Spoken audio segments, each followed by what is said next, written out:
Ready to move in premium triplex villas at Kollur APR projects. మంత్రాలకు చింతకాయలు రాలవు అనే నానుడి వినే ఉంటాం కదా. కానీ పసరుతో రెండు వేరు కర్రలు అతుక్కుంటాయని మీకు తెలుసా? ఆ కర్రలు అతుక్కుంటే కడుపు నొప్పి మాయమవుతుందట కూడా. అదేంటి? పసరేంటి? కర్రలు అతుక్కోవడం ఏంటి? కడుపు నొప్పి మాయం అవ్వడం ఏంటి అని ఆశ్చర్యపోతున్నారా? అయితే ఈ వివరాలు మీకోసమే.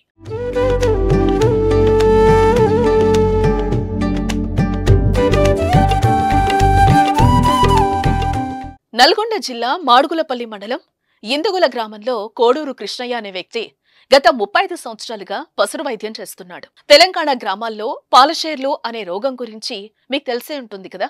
ఎక్కువ బరువులు మోసినప్పుడు పేగు పట్టుకోవడం, పేగు పచ్చి చేయడం వంటివి చేసి తీవ్రంగా కడుపు నొప్పి లేచినట్లయితే దాన్ని పాలసేర్లు పడ్డాయి అంటారు. పాలసేర్లు పడినప్పుడు భరించలేనంత కడుపు నొప్పి వస్తుంది కూడా.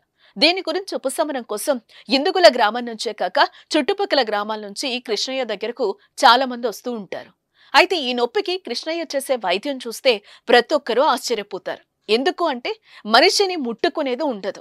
అలాగే పసరు కూడా మనిషికి అంటించడం కానీ మనిషి శరీరంలోకి పంపించడం కానీ జరగదు.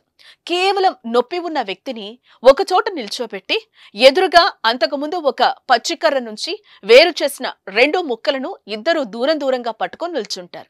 రోగికి పూర్తిగా ఎదురువైపు నుంచి సదరు వైద్యుడు ఆకు పసరు పిండుకుంటూ రోగి దగ్గరకు వస్తూ ఉంటాడు. రోగికి వైద్యుడికి మధ్యలో ఉన్న కర్రలు వైద్యుడు పసరు పిండుకుంటూ వచ్చే సమయానికి ఒక్కసారిగా అతుక్కుంటాయి. అలా అతుక్కుంటే పాలషేర్లు పడ్డాయని 3 రోజుల పాటు ఇదే విధంగా వైద్యం అందిస్తారు. ఒక్కోసారి కర్రలు అతుక్కోకపోవటం కూడా జరుగుతూ ఉంటుంది. అలా అతుక్కోనట్లయితే అది పాలషేర్ల కడుపు నొప్పి కాదంటున్నారు కృష్ణయ్య. ఈ వైద్యం చేసినందుకు ఒక్క పైసా కూడా తీసుకోనని, తన తాతల నాటి నుంచి వచ్చిన విద్యను ప్రజలకు సేవ చేసేందుకు వినియోగిస్తున్నానని అంటున్నారు. దీనిపై వైద్యులు ఎప్పుడైనా స్పందించారా అని అడిగితే, నా వైద్యం వల్ల ఎటువంటి నష్టం ఉండదు కాబట్టి ఇంతవరకు తనని ఎవరూ ఏమీ అనలేదని తెలిపాడు.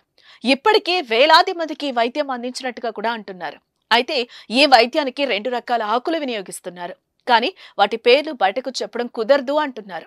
ఒకవేళ చూపించమంటే పసరు పిండిన తర్వాత పిప్పిని మాత్రం చూపిస్తామంటున్నారు.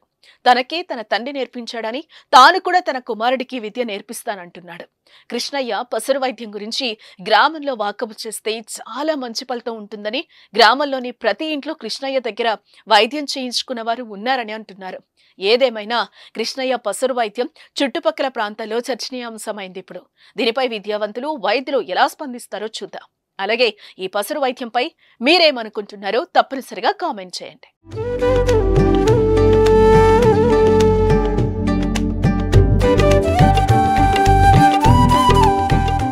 సుమన్ టీవీలో మీ పర్సనల్ అండ్ బిజినెస్ ప్రమోషన్స్ కోసం కింది నెంబర్కి కాంటాక్ట్ చేయండి.